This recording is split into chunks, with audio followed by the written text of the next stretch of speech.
गोपिका नंदनो भवान। अरे आप यशोदा नंद के लाला कैसे हो सकते हो? कुछ तो माँ बाप का गुण बेटे में होना चाहिए ना। आत्मा वैजायते पुत्र कहा जाता है कि पिता का प्रारूप ही बेटा होता है। माँ का स्वभाव बेटे में, पिता का स्वभाव बेटे में आ ही जाता है। तो आपके बाबा जो नंद हैं सबको आनंद देते हैं और हमारा आनंद ही आपने छीन लिया। कैसे नंद के लाला हो सकते हो आप? आपकी माँ सबको प्रसन्न रखते हैं, आप तो हमको दुख के सागर में धकेल दिए हो।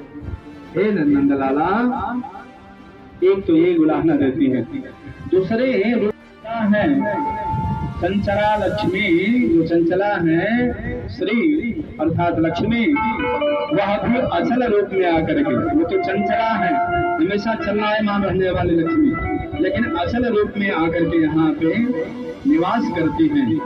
तो दैत्य दृश्यताम, देखो तो सही, सब लोग सुख पा रहे हैं, लेकिन देखो दीक्षु तावका तावका त्वदीया, हम तुम्हारी दासियां हैं। और कौन सी दासियां हैं?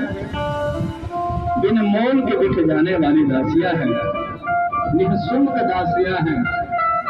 शुल्क दासिका नहीं, कोई हमारा शुल्क नहीं है।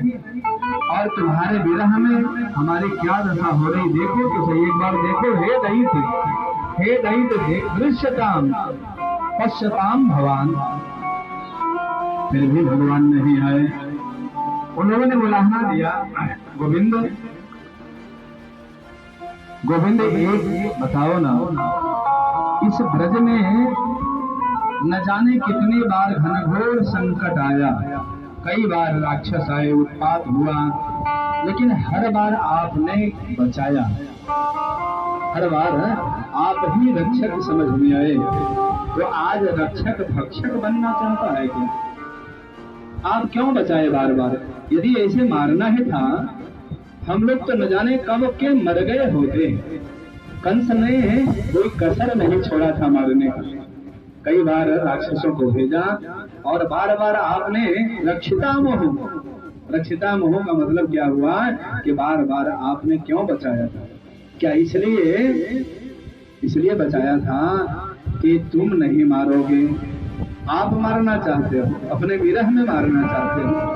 अरे हमने ऐसा सुना है गोविंद, जो कटीले वृक्ष को लगा देता है, कटीले पेड़ को लगाता है ना, कांटदार पेड़ को, बबूल के पेड़ को कोई लगा देता है, तो अपने हाथ से काटने में उसे जो है कष्ट होता है, परेशान हो जाता है, अपने हाथ से नहीं काटता है कटीले वृक्ष को। हम लोग तो इतने गए गुजरे नहीं हैं। तुमने पाला, हमारा भरण पोषण किया, और आज तुम ही मारना चाहते हो। कह रही गोपियां, एक भाव में गोपियां एक आ रही बड़े भाव से। एक तो उलाहना दे रही है कि जिसका बेटा ये नंद लाला है ना, नंदन है, नंद का नंदन है। आदौ नकारः, अंते नकारः, मध्य नकारः, जिसके आदि में प्रारंभ में भी न हो और बीच में भी न हो और लास्ट में अंतिम में भी न हो, उससे कोई आशा किया जा सकता है? वह तो आनंद दे ही नहीं सकता है। इसलिए हम लोगों को लग रहा है, गोपियां गाती हैं, न खलु गोपिका